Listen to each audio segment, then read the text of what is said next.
इसी बीच एक बड़ी खबर जो मिल रही है वो आप जान लीजिए। दिल्ली पुलिस श्रद्धा के शव के टुकड़ों की तलाश के लिए छतरपुर वन क्षेत्र पहुंची है।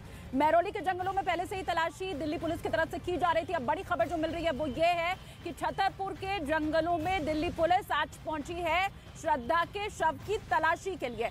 बड़ी खबर, कभी महरौली कभी छतरपुर के जंगलों में दिल्ली पुलिस लगातार छानबीन कर रही है, तलाश कर रही है। सुबह सुबह दिल्ली पुलिस की टीम छतरपुर के जंगलों में आज पहुंची। 35 टुकड़े किए हैं इस लड़के ने श्रद्धा के, और फिर उसके बाद अलग अलग जगहों पर उन्हें फेंका गया और अब दिल्ली पुलिस उसी की तलाश के लिए आज छतरपुर वन क्षेत्र पहुंची है। ये सबसे बड़ी खबर। तो लगातार दिल्ली पुलिस की टीम अलग अलग जगहों पर जाकर जो घने जंगल दिल्ली में है वहां पहुंचकर तफ्तीश कर रही है, क्योंकि अभी भी श्रद्धा के शव के जो टुकड़े हैं उन सब की तलाश पुलिस नहीं कर। अगर आपका क्रेडिट स्कोर कम है तो बैंक लोन छोड़िए, शादी के लिए लड़की भी नहीं मिलेगी। क्रेडिट स्कोर इम्प्रूव करना है तो फ्रीडम ऐप को अभी डाउनलोड करो। और देखिए इन सब के बीच, क्योंकि लगातार ये कहा जा रहा है कि आफ्ताब दिल्ली पुलिस को गुमराह करने की कोशिश कर रहा है, जो टाइमलाइन वो पेश कर रहा है उसमें बहुत से झोल है, और यही वजह है कि सच उगलवाने के लिए दिल्ली पुलिस नार्को टेस्ट करवाना चाहती है। आफ्ताब का अर्जी साकेत कोर्ट में लगा दी गई है, लेकिन नार्को टेस्ट क्या होता है, दावपेच इसके क्या है, किस तरह से इसके ऊपर फैसला आ सकता है, ये पूरी गुत्थी सुलझाती हुई एक रिपोर्ट दिखाते हैं आपको।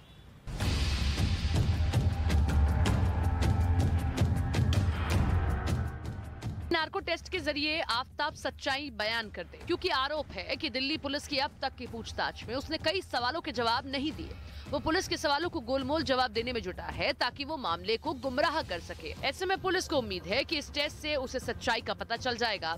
बताया गया कि पुलिस नार्को टेस्ट के दौरान आफ्ताब से हत्या से जुड़ी पूरी जानकारी हासिल करने की कोशिश करेगी, जैसे उसने किस तरह श्रद्धा की हत्या की, उसके बाद उसने कैसे उस शव को ठिकाने लगाया, ताकि वो उन्हीं एंगल से आगे अपनी जांच को आगे बढ़ाए। इसके लिए पुलिस कोर्ट में अपील करेगी, और अगर उसे मंजूरी मिल जाती है तो फिर आरोपी से भी इसकी रजामंदी जरूरी होगी, क्योंकि कानून के मुताबिक इस टेस्ट के लिए आरोपी की रजामंदी भी जरूरी है। और अगर सब कुछ दिल्ली पुलिस के प्लान के मुताबिक हुआ तो पुलिस वो सारे राज उससे जान लेगी जो अब तक आफ्ताब पुलिस से छिपा रहा है।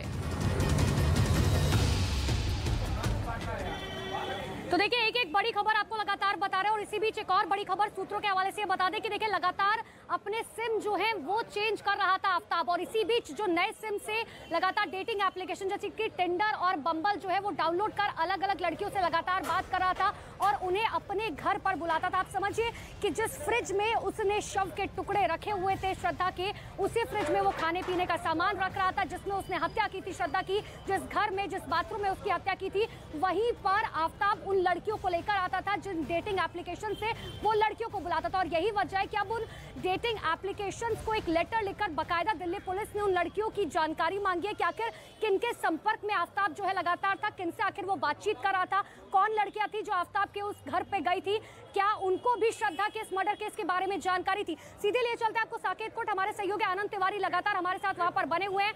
आनंद, ये बहुत ही शर्मनाक घटना के साथ साथ एक ऐसी घटना है जिसने राजधानी दिल्ली के साथ साथ पूरे देश को हिलाकर रख दिया है, लेकिन इतनी सोची समझी साजिश कि बार बार सिम कार्ड चेंज करना और उस नए सिम से जो है बार बार नए डेटिंग एप्लीकेशन डाउनलोड करके नई नई लड़कियों को घर बुलाना।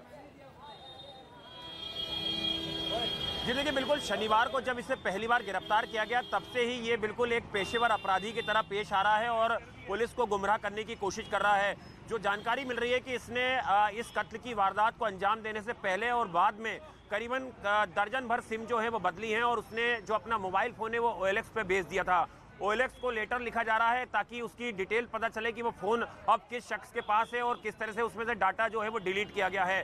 श्रद्धा का मोबाइल फ़ोन भी जो है बरामद करना पुलिस के लिए बड़ी चुनौती है, क्योंकि इस पूरे मामले में केवल आफ्ताब का जो बयान है और कुछ टुकड़े हैं, लेकिन वो टुकड़े भी अभी किसके हैं, जानवर के हैं या श्रद्धा के हैं, ये तय नहीं है, क्योंकि फोरेंसिक रिपोर्ट आने में काफ़ी लंबा वक्त लगेगा।